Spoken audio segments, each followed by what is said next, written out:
Unit 24 न्यूजच्या बातम्या आणि जाहिराती पाहण्यासाठी सबस्क्राइब करा, लाईक करा आणि बेल आयकॉनवरती क्लिक करा। युनिट 24 न्यूजच्या ब्रेक नंतर आपल्या सर्वांचं स्वागत आहे। चला तर मग पाहूयात पुढच्या बातम्या। विचारलं ना भाजपने तिकीट नाकारलं, राष्ट्रवादीकडे आलाय, काय झालं? अमोल बालोलकर बोलताय। मला विधानसभेला मी भारतीय जनता पक्षाकडनं इच्छुक होतो। मी उमेदवारी मागितली होती, मला उमेदवारी दिली नाही। मान्य देवेंद्रजी फडणवीस साहेबांच्या शब्दावरती मी थांबलो। चंद्रकांत दादांचा प्रचार करा, 1 लाख मताधिक्याने दादांना निवडून दिलं।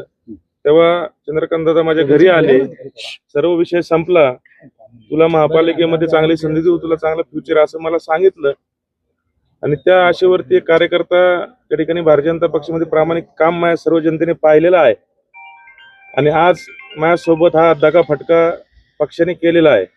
आता याबाबत खऱ्या अर्थाने गेले 2 दिवस अतिशय तणावातून मी गेलेलो आहे। माझे सर्व कार्यकर्ते, माझ्यावरती प्रेम करणारे माझे सर्व कुटुंबीय, आणि जर अशी पद्धत जर कुठलाही पक्ष अवलंबत असेल तर निश्चितपणे मान्य देवेंद्रजींचे शब्द आहेत की बाबा तुम्हाला राजकारणात जिवंत होण्यासाठी काहीतरी निर्णय घ्यावा लागतो।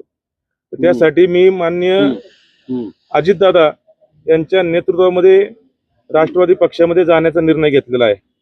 चंद्रकांत पाटलांना विधानसभेच्या वेळेस लढणं कुठेतरी आता समोर आलंय, कारण त्यामुळे उमेदवारी नाकारली आहे। चंद्रकांत दादांना लढणं, त्याच्यामुळे माझी उमेदवारी नाकारली, याच्यामुळे मी तुम्हाला शब्द देतो की याच्यातून नुकसान माझं नाही होणार आहे, भारतीय जनता पक्षाचं होणार आहे। या सगळ्याला कारणीभूत चंद्रकांत पाटील आहेत का? चंद्रकांत दादा पाटील ज्येष्ठ नेते आहेत, ते आमचे नेते होते, अजूनही आहेत। माननीय देवेंद्र फडणवीस आमचे नेते होते, आहेत।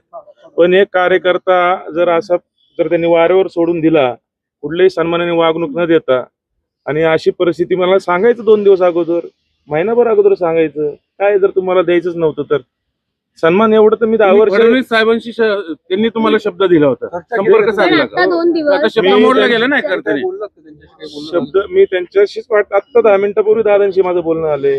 दादांनी मान्य फडणवीस साहेबांना फोन केला, म्हणले की त्यांनी निर्णय घेतला, तुला तिकीट देता येत नाही। मला फक्त आत मी जाऊन येऊ द्या, मला बोलायचंय, मी बोलतो तुमच्याशी।